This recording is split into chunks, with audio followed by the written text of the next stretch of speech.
Today we're putting two AI form builders toe to toe and see how they compare. So on the one hand we have the very famous and well-known Google Forms, which now has Gemini integrated, at least if you're on the paid plan or on the Workspace Lab plan. And then on the other hand we have the newcomer, Weavly AI. We're going to be using the same prompt. It's a pretty basic workshop form and we're going to see what Google Forms can do well, what Weavly can do well, and what the limitations are for both. So let's dive into Google Forms. This is the new Gemini integrated screen. Again, it's on a paid plan. If you're on the free account, don't worry, you can still have access to it. You just need to log into the Workspace Lab or sign up for the Workspace Lab. I leave a description at the bottom of this video. But once you do, you initially get greeted with this screen and you can just type in a prompt to create a form. So that's how it works in Google Forms. So I have a pre-made prompt here, which is essentially a registration form for a McDonald's blind testing. It's very niche. So we ask a couple of questions. There is some conditional logic in there. So if you want to select this, we want to only ask the other question. And that's basically it. So once you hit create, Gemini is going to do its thing and it's going to build you your Google form. So here we are with the blind testing workshop registration, name, email address, the session we want to attend. So it got the multiple options, right? So this more or less looks correct. You might notice, for example, here, have you attended a tasting before? If you answered yes above. So this ideally would have been conditional logic, maybe in multiple sections. That's something that typically Gemini in Google Forms is less well suited for, or actually can't do. So it can create multiple sections, but it won't set up the rules themselves.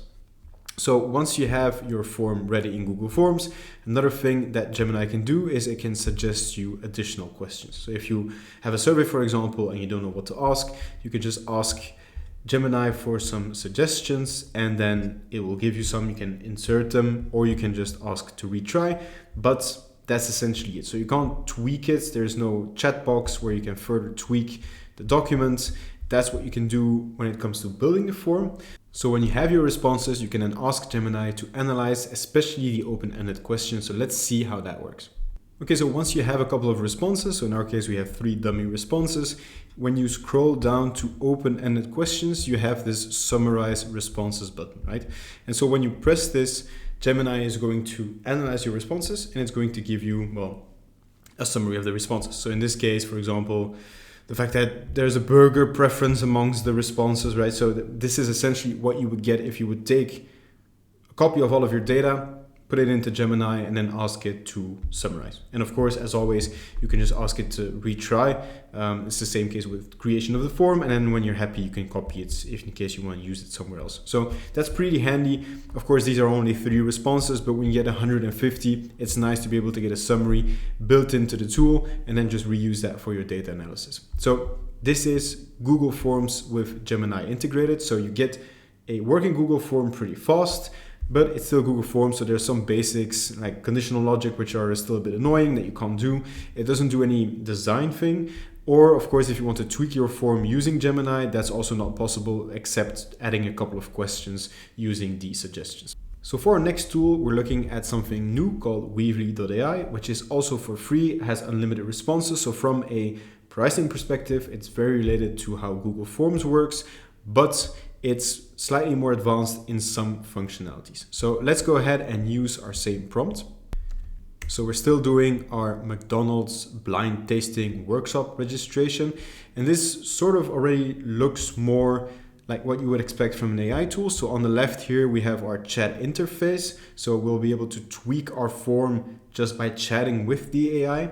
And on the right here, we have the form that is going to be built or that is currently being built by the AI. So here we are, this is the first version. So we have our name, our email, we have people amount that use. So this is essentially the same thing that we got out of our Google Forms, but there's a couple of additions that Weavly does. So for example, logic. So it made sure that for the tasting, this what did you think of the event only shows up if you press yes. So if we preview our form, we can answer, have you been to the tasting? If we answer yes, we get the question. If we answer no, we don't get the question. So from a respondent's perspective, this conditional logic really makes the difference.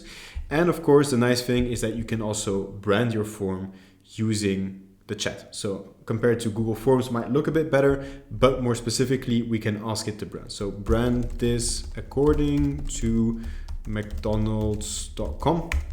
I'm guessing it's written like that. Maybe it's MC Donald's. Actually, it probably is MC Donald's. Let's see if it managed to get it correctly. There we go. So it got the banner right. So we have the McDonald's logo right here, and it probably used yellow or red. So it used yellow for the submit button, right? So in a second, we have something which is branded to our brand. Of course, we can just further tweak this if we want to in the theme editor. So we have something which is visually more appealing than a Google form. And the cool thing is we can tweak this. So what you couldn't do in Google Forms is just tweaking, asking specific questions or adding specific questions with the AI. This is something that we can do in Weavly. So let's say that we want to add a category. So add a category for drinks, for example, in the category question. And then it's going to add this as a radio button in our category question. So you can just tweak your form as you go just by chatting with the AI, so you don't need to do stuff manually. So there you go, we have drinks now in the category that we're most excited to taste, although I'm guessing drinks at McDonald's are always the same, but okay. So you can tweak your form using the chat. There's Google Sheets integration. So if Google Forms that's a big part, of course, of it, is that it integrates with the Google ecosystem. You can do that with Weavly as well. And now let's test how it handles results. So summarizing results with AI, the same that we did with Google Forms. Okay, so going back to our results, we have the same 3 dummy responses that we have in Google Forms, right? So as is the case for Google Forms, you can have basic statistics on the responses that you got. So for example, if it's the multiple choice, you can see 2 people responded Sunday afternoon, 1 person responded on Sunday afternoon, Saturday afternoon. So you get statistics pretty basic depending on the type of question that you've asked. And you have smart insights. So in the smart insights, what it does is on one hand, something similar to Google Forms. So it's going to use open-ended questions and it's going to give you a analysis. So for example, here, the controversial McDonald's opinions, it gives you a summary of all of the opinions that you had. And then it's going to analyze those also in subtopics. So apparently there's nostalgia for deep fried apple pies with rather negative sentiments. So that's something that you didn't get from the summary from Google Forms.